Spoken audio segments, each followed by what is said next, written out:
నమస్తే. ప్రస్తుతం మనం వనపర్తి మున్సిపాలిటీ పరిధిలో స్థానికంగా వార్డ్ 32లో ఉన్నాం. ఏదైతే మున్సిపాలిటీ ఎలక్షన్ సంబంధించి ఆల్మోస్ట్ షెడ్యూల్ అయితే పూర్తిగా వస్తూ ఉంది. సో ఏదైతే ఫిబ్రవరి 11వ తారీఖు రోజు ఓటింగ్ అయితే ఉండబోతోంది. దీనికి సంబంధించి 32 వార్డు నుంచి పెండెం భాగ్యరేఖ నాగన్న యాదవ్ గారు అయితే మనతో ఉన్నారు. సో వారి మాటల్లోనే గత 10 సంవత్సరాలు బీఆర్ఎస్ పార్టీ అధికారంలో ఉన్నప్పుడు ఏ అభివృద్ధి కార్యక్రమాలు చేసే ప్రయత్నం చేశారు, రేపు గెలిచిన తర్వాత కూడా వార్డు కోసం ఏమేమి చేద్దాం అనుకుంటున్నారు. సో ఇలా పలు అంశాలపై గతంలో వారు ఎక్స్ కౌన్సిలర్ సిట్టింగ్ కౌన్సిలర్గా ఉన్నప్పుడు కూడా సాధ్యమైనంత వరకు అభివృద్ధి కార్యక్రమాలు చేసినట్టయితే మనకు కనిపిస్తూ ఉంది. సో ఏదైతే గతంలో ఉన్న మంత్రి గారితో మంచి ఒక బాండింగ్ కావచ్చు, ఆ రిలేషన్ దృష్ట్యా భారీ ఎత్తున నిధులు అయితే తీసుకొచ్చారు. మరి ఏమేమి తీసుకొచ్చే ప్రయత్నం చేశారు, రేపు అక్కడ ఇక్కడ ఏమైనా మిగిలిపోయిన చిన్న చిత్క పనులు ఉంటే కూడా గెలిచిన తర్వాత వార్డు అభివృద్ధి కోసం ఏం చేయాలనుకుంటున్నారు, ఇలా పలు అంశాలపై వారితో మనం ఒక వివరణ తీసుకునే ప్రయత్నం అయితే చేద్దాం. నమస్తే అన్న. నమస్తే. సో ఎట్లా ఉన్నారన్న, బాగున్నారా? సో ఏదైతే ఎలక్షన్ హడావిడి అనేది నెలకొన్నట్టున్నది. సో ఏదైతే ముఖ్యంగా మొదటిగా మాట్లాడుకుంటే ఎప్పుడన్నా మేము పొలిటికల్ కెరీర్ ఎప్పుడు స్టార్ట్ చేసారు? మేము మొదటి వ్యవసాయ కుటుంబంలో వచ్చాను. నేను ఇప్పుడు గతంలో కాంగ్రెస్లో ఉంది మా ఫ్యామిలీ అంతా. ఒక 15 years కింద సారు నిరంజన్ రెడ్డి సార్ వచ్చినాక మా కొద్దిగా చిన్నారెడ్డి అనే వ్యక్తి కొద్దిగా వేరే రకాలు చేశారు. ప్రాధాన్యత ఇవ్వలే లాస్ట్కు. ఇంకా సారు పనితనం చూసి మేము టీఆర్ఎస్ పార్టీ అక్కడ నచ్చక ఇక్కడ సార్ ఒక డెవలప్మెంట్ ఆయన ఒక విజన్కి వచ్చేసింది. సో వచ్చిన తర్వాత పరిణాక్రమంలో గతంలో బీఆర్ఎస్ పార్టీ వెళ్ళడం కావచ్చు, గెలిచే ప్రయత్నం చేశారు. సో గెలిచిన తర్వాత మన వార్డు కోసం ఏ అభివృద్ధి కార్యక్రమాలు చేశారన్న? ఫస్ట్ నేను కౌన్సిలర్గా వచ్చిన తర్వాత గతంలో మూడు పర్యాయాలు కాంగ్రెస్ అయిన కౌన్సిలర్గా చేసిండు ఆయన. అయితే ఏనాడు కూడా ఒక్క పని కూడా చేయలేదు. 15 సంవత్సరాల నుండి కూడా 3 సంవత్సరాలు 3 టర్ములు చేసిండు ఇక్కడ కాంగ్రెస్. 15 ఏళ్ళు ఉండి కూడా ఏం చేయాలి. నేను గతంలో నేను వచ్చినప్పుడు దగ్గర 5.5 కోట్ల వరకు చేసిన. ఇప్పుడు వచ్చి 5 సంవత్సరాలు ఎక్కువ బడ్జెట్ తీసుకొచ్చిన వ్యక్తిని అంటే నేనే అని చెప్పుకుంటున్నా, గర్వంగా చెప్పుకుంటున్నా. 33 వాళ్ళ ఎట్లా సాధ్యమైన సార్ మంచిగా ఉన్నాడు. నేను కూడా వినయంతో పనిచేస్తుంటే సార్ మూమెంట్ని బట్టి నేను ఫాలో అవుతుంటే, ఎందుకంటే అనుభవం ఉంది కనుక అనుభవంతో మూమెంట్ అవుతుంటే. పలాంటి ఇట్లా కావాలి సార్ అంటే నీకు పని చేసుకోపో చేసేయని చెప్తుంటే. సో ఏం కావాలని చెప్పినా చెప్తే దాన్ని వద్దనకుండా సరేలే చేసుకో అంతే. మూమెంట్ని బట్టి ఫాలో అవుతుంటే ఏ టైంలో ఏం అడగాలి ఇట్లా తేవాలి, అది మనకు అనుభవం. మొత్తం పైన మంచి వ్యక్తి, వనపర్తిని సుందరంగా దిద్దిన వ్యక్తి అంటే నిరంజన్ రెడ్డి. గర్వంగా చెప్తున్నారు, కాలరేది చెప్తున్నారు. మరి అంత మంచి చేస్తే మన ఎమ్మెల్యే ఎలక్షన్లు అప్పుడు ఏమైంది? ఇంకేం చేస్తారు అంటే ఒకసారి ఒక విధంగా ఉంటుంది.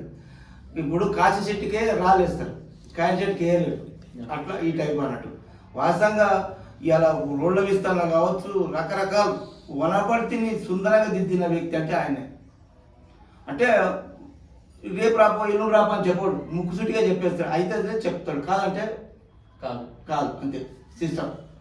అంటే దాంట్లో కూడా నీవు పని చేసుకుంటావో నేను మీకేం కావాలని చేస్తాను. నేను అదే తరుణంలో పోయినా పని చేసుకుంటూ పోయినా. సో ఇంటి చుట్టూ కానీ క్యాంప్ ఆఫీస్ కానీ తిప్పించుకొని అట్లా లేదు, అది మడతా లేదు అంతే. ఇవాళ ఇది కావాలంటే ఎమ్మడే ఫోన్ చేసేది, పలానా కావాలి ఎస్టిమేట్ తీసుకురా, పని చేసుకో, పని చేయ, ఆ రూట్లో ఉంటుండే సార్. సో నార్మల్గా దాదాపు అన్ని వార్డులు మేము జరిగే ప్రయత్నంలో ఎక్కడ ఇటువంటి డెవలప్మెంట్ పైన ఎంత పెద్ద ఎమ్మెల్యే ఎంపీ ఎలక్షన్లకే చూస్తూ ఉంటాం. కానీ ఇంత పెద్ద ఎత్తున డెవలప్మెంట్ దాన్ని కూడా ఇంత మంచి ఒక సిస్టమేటిక్గా పెట్టడం అనేది ఏమేమి అభివృద్ధి కార్యక్రమాలు ఉన్నాయని మీరు చేసింది? ఇప్పుడు మనకు ఇది కేడీఆర్ అంటే కృష్ణదేవరాయ నగర్ అంటారు, రాజాగారి. ఎక్కువ పార్కులు ఉన్న వార్డు అంటే మనదే 33లో 32 వార్డు. అది అన్యంత్రాంతం ఉండే పార్కులు. ఎవరు ఏ కౌన్సిలర్ కూడా దీన్ని అభివృద్ధి నోచుకోలేదు. వాళ్ళు ఎంతసేపు వాళ్ళ స్వలాభం కొరకు, వాళ్ళ బిజినెస్ కొరకు, వాళ్ళ వ్యాపారం కొరకు పనిచేసాను. నేను అట్లా చేయలే. మన వాడు, మన కథ, మన లక్షణం, మన జనం, ఆ సిస్టంలో పోయినా. ఎక్కడైతే అన్యాక్రాంతం కాకూడదనే ప్రభుత్వ స్థలాలను దాన్ని సిస్టమేటిక్గా ఫాలో అయినా. ఇప్పుడు జిమ్ పార్క్ ఉంది, మేము సొంతం ఒక కమిటీ వేసినాం. కమిటీ వేసి పార్క్ను డెవలప్ చేస్తాం. ఇప్పటికి కూడా రెగ్యులర్గా అదే పని చేస్తున్నాం మేమంతా, కమిటీ వాళ్ళంతా అందరూ కలిసి. నెలకు పోగు చేసుకొని డబ్బులు వేసుకొని చెట్లు నాటడం కానీ, ఏదో రకరకాల లైట్ వేయడం కానీ, పైప్ లైన్ వేయడం కానీ, అట్లా వాటి క్రీడా ప్రాంగణం ప్రకారం ఉంది, పార్క్ ఉంది. దాన్ని కూడా సుందరంగా దిద్దిన. అది ఒక గుండెకాయలాగా, అంటే ఆ పార్కును ఆక్రమించుకుంటుంది కొంతమంది. వాకింగ్ ట్రాక్ లెక్కన అంటే స్థలాన్ని ఏదో వెహికల్ వేస్తే వెహికల్ కొరకు స్కామ్ చేస్తుంది. వెహికల్ పెట్టుకుంటే అట్ట డోర్లు ఉండరు, ఇంకా పేర్లు చెప్పాలి కానీ వాస్తవంగా అట్టడుకుంటే సార్ చూసి తీసుకుపోయిన అన్న ఇట్లా విధంగా ఉంటుంది. మనకు ఒక కేటీఆర్ ఒక గుండెకాయలాగా అట్టడి పార్కును సుందరంగా దిద్దాలని నాకు ఆకాంక్ష ఉంది. మీరు నాకు సాయం చేయాలంటే ఇమ్మీడియట్లీ ఫోన్ చేసి ఎస్టిమేట్ వేసుకొని తీసుకురాని ఏకి ఏర్పాటు చేస్తే ఏకి తీసుకొచ్చి ఎస్టిమేట్ వేసి సార్కి ఇచ్చేసాను. ఇమ్మీడియట్లీ 10 లక్షలు శాంక్షన్ అయిపోయింది. 10 లక్షలు ఫస్ట్ విడతలే. రెండో విడత కలెక్టర్ అమ్మ ఇస్తాను, షేక్ యాస్మిన్ బాషా ఐఏఎస్ ఆఫీసర్ ఉండే. ఆమె ట్రాన్స్ఫర్ అయిపోయింది. అన్న మేడం ట్రాన్స్ఫర్ అయిపోయింది, మీకు తప్పింది కదంటే మళ్ళీ రెండో విడత ఉడికి ఇచ్చేసిండు ఆయన. ఇంకా మిగతా అమౌంట్ ఉంటే మీ చైర్మన్ ఇస్తాడు, మున్సిపల్ చైర్మన్ గట్టి యాదవ్ ఇస్తాను అన్నాడు. ఇంకా అది కాకుండా మొత్తం సార్ రెండో విడతలో సార్ ఇచ్చేసాడు. అది కంప్లీట్ చేసేసినాం. తర్వాత మన లవ్ వనపర్తి లవ్ తెలంగాణ 65 లక్షలతో పనిచేసినాం. ఇవాళ సుందరంగా దిద్దిన వనపర్తి గుండెకాయలక ఒక తీసిపోని విధంగా, అంటే రాజా గారి పాలిటెక్నిక్ ఎట్లా ఈ విధంగా ఉంటుందో దాన్ని తీసిపోకుండా మన అందరివాడు శివాజీ విగ్రహం అక్కడ ఏర్పాటు చేసి అందరి సహాయంతో అందరం కలిసి సపోర్ట్ చేసి మనం పనిచేసినాం. సో ఇప్పుడు కేటీఆర్ మీరు అన్నట్టు వనపర్తికి ఎవరు వచ్చినా ఫస్ట్ ఆ కోట కావచ్చు అక్కడికి వెళ్ళి అలా ఆ సింబల్ దగ్గర ఫోటోలు తీసి వెళ్ళిపోతారు. సో దానికి ఒక ఏమంటారు, ఇక నార్మల్గా ఉన్నదాన్ని ఒక ఏమంటారు హ్యాబిట్స్ లో లేకపోతే మన ట్యాంక్ బండ్ అన్న లెక్క ఉంది, ఒక మంచి పర్యాటక ప్రదేశం లెక్క మార్చేసే ప్రయత్నం చేశారు. ఎట్లా ఈ విజన్ తోటి పోవాలనే ఆలోచనలు ఎట్లా అన్న? అంటే మనకు మొదటి నుండి ఒక కష్టంతో వచ్చినట్టు వ్యక్తిని. వ్యవసాయం ఇప్పుడు నేను వ్యవసాయం చేస్తున్నా, ఇప్పుడు కూడా వ్యవసాయం చేస్తున్నా. నేను ఒక 4-5 ఎకరాలు వరి వేస్తా, పామాయిల తోటలు పెట్టినా, ఇప్పుడు కూడా పని చేసుకుంటూ పోతున్నా. అదే మన జీవన విధానం. మా పిల్లలు కూడా ప్రజోకులు చేసిన. ఇస్రో ఈ మధ్యకాలంలో మా బాబు 5 ఉద్యోగాలు వచ్చినాయి. పెద్ద ఆయన ఇస్రోలో జాబ్ చేస్తున్నాడు. ఇప్పుడు 2 అయినా గ్రూప్స్ రాస్తున్నాడు. Baby MBBS second year. అందరూ చదువు కదా, మంచి ఎడ్యుకేటెడ్ గా పంపించేసి మాజీ మంత్రి లెక్క మీరు వ్యవసాయం ఫాలో అవుతారు. అట్లా చేస్తున్నాం. అయితే ఈ పాలిటెక్నిక్ ఏంటంటే మన రాజులు చేసినటువంటి ఆ ఏరియానంతా ఆ గ్రౌండ్ కూడా సార్తో గ్రౌండ్ పెద్దగా చేసేసినాం. అనేకరాంతా ఉండే గ్రౌండ్ కూడా సమంగా వాకింగ్ చేయకుండా చాలా ఇబ్బందికరంగా ఉండే.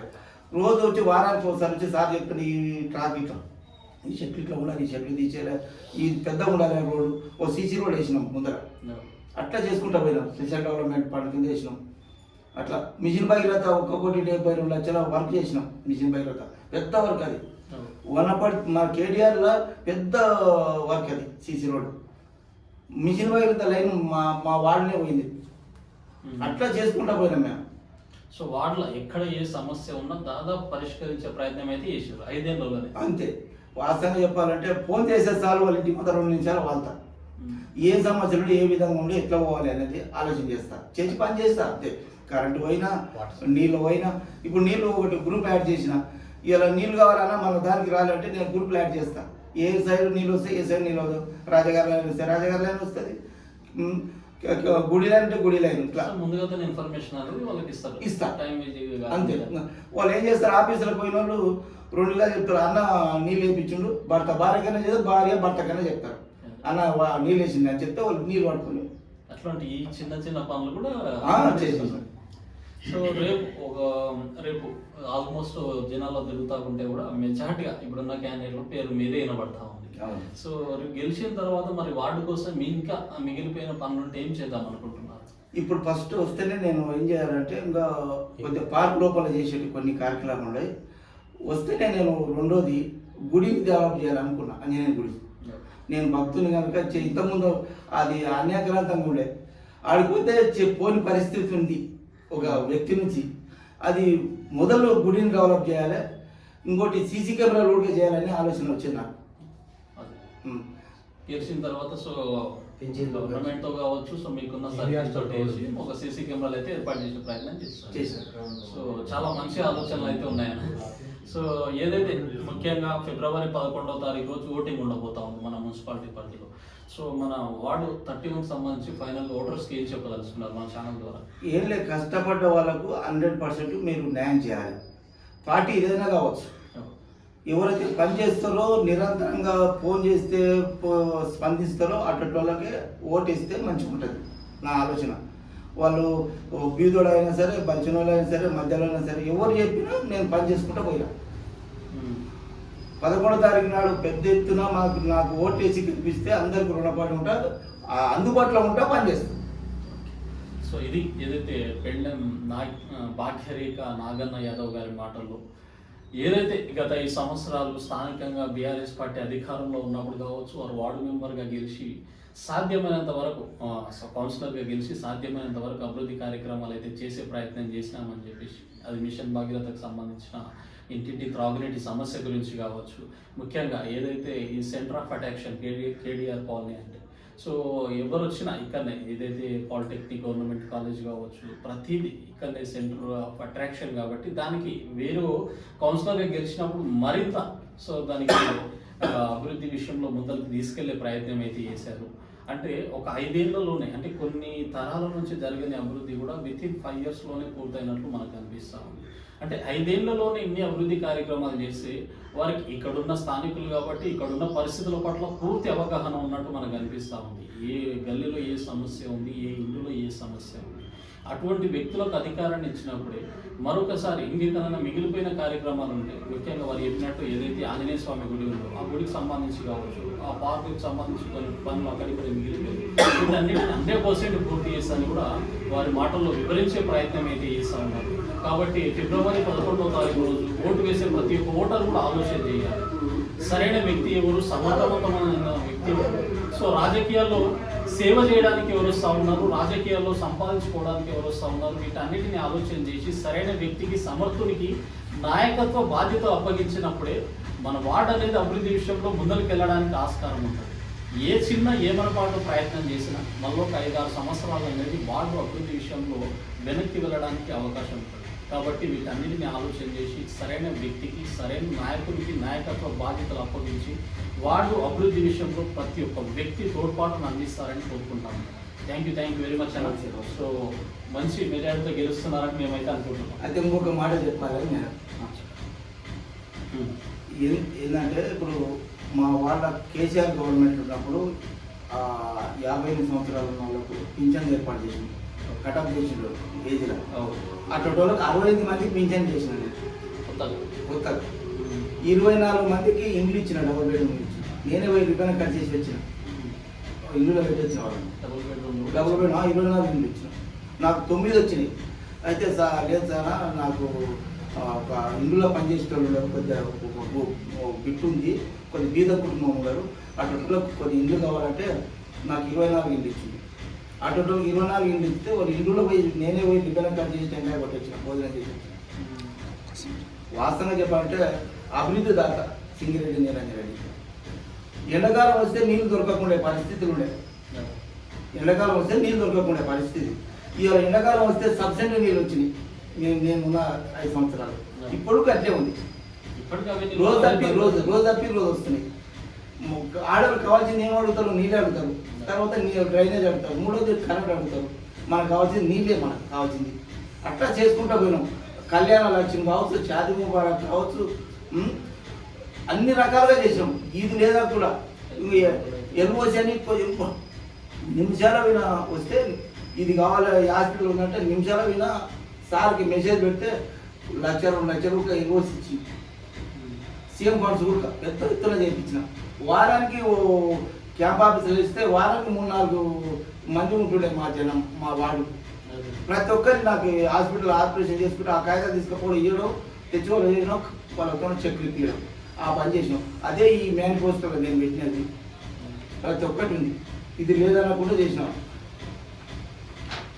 బోర్లు వేసిన, నీళ్ళ ఎక్కడ నీళ్ళు లేకుంటే అక్కడ బోర్లు వేసిన, ఏం సబ్సిడీ చేసిన, ఇది లేదన్నప్పుడు చేసిన. నాది మనది అంతే. వేరే వ్యాపకం ఏం లేనట్టు లేదు, లేదు. వ్యవసాయం మీద అప్పుడప్పుడు పోయి రెగ్యులర్ చూస్తే వ్యవసాయం చేసుకుంటూ నేను వాళ్ళు పర్యటన చేస్తా. ఉదయం ఎర్లీ మార్నింగ్ నేను వాళ్ళనే ఉంటా. 10 గంటలకు ఇంటికి పోతా, ఇంటికాడ ఉంటా. ఆ సిస్టమ్ పెట్టుకున్నా. అయితే వాళ్ళ తిరగాల్సిందే, సమస్యలు తెలుసుకోవాలి. మనకు జనవరి 26 అయిపోయింది 1 ఇయర్. నేను 10 అయిపోయిన కూడా పని చేస్తే తత్వం మనది. ఎందుకంటే నాకు ఇష్టంతో పని చేస్తున్నా. కొంతమంది ఏంటంటే వ్యాపారం కొరకు చేస్తారు, బిల్డప్ కొరకు చేస్తారు. మనం అట్లా కాదు, ప్రజల మధ్యలో ఉండాలి, ప్రజలతో పని చేయాలి, ఓడుతున్న గెలవాలి, న్యాయం చేయాలి, సేవకునిగా పనిచేయాలని నా ఆలోచన. నా పిల్లలు కూడా సబ్జెక్టుగా అదొకటి. అది కూడా సారు ఆశీర్వాదంతో రెండోసారి కూడా పెద్ద ఎత్తున మెజార్టీతో గెలుస్తా. సారు వల్ల ఏదడినా కాదనకుండా చేసిండు ఏకైక వ్యక్తి అంటే నిరంజన్ రెడ్డి. గర్వంగా చెప్తాడు, కాలాలు ఎగిరి చెప్తాడు. అదొకటి. ఇంకా జనం ఎట్లా ఉంటుందంటే ఒకసారి ఇప్పుడంటే కదా కాశీ చెట్టుకి రాలేస్తారని అట్లా చేసిన కొంతమంది. ఇప్పుడు 25 మంది మేము కౌన్సిలర్లో ఉంటుంది. 25 మంది 25 మంది 16 మంది పోయి డబ్బులు ఆశకు పోయి ఏది అది పద్ధతి? మనం ఎట్లా ఉంటుంది? ఓ పార్టీలో నాకు ఒక పద్ధతిలో ఉండాలి. బీఫామ్ ఎవరు ఇచ్చింది, ఏం కథ ఇచ్చింది, ఏ లక్ష్యం వచ్చింది అనే ఆలోచన వాళ్ళకు ఉండాలి. ఇలాంటి రోజులు ఎవరైనా చూడండి, ఎవరైనా గెలుస్తారో చూడండి, మీరు గెలుస్తారో చూడండి, నాకే చెప్పండి. 13 తారీఖు అడుగుతాం. వాళ్ళకు కూడా టికెట్ కూడా ఇవ్వాలి కొంతమందికి. మనకు ఎట్లా ఉంటుంది? ఇంకా మనకు న్యాయం అనేది ఉంటుంది ఖచ్చితంగా. ఇప్పుడు కూర్చోడానికి ఈజీగా, కట్టడానికి కష్టంగా ఉంటుంది. అట్లా ఇది కూర్చేసారు వాళ్ళకు. వాస్తవంగా చెప్పే అటువంటి వ్యక్తి ఉన్నప్పటికీ కూడా మన అదృష్టమే అని చెప్తున్నా. అదొకటి.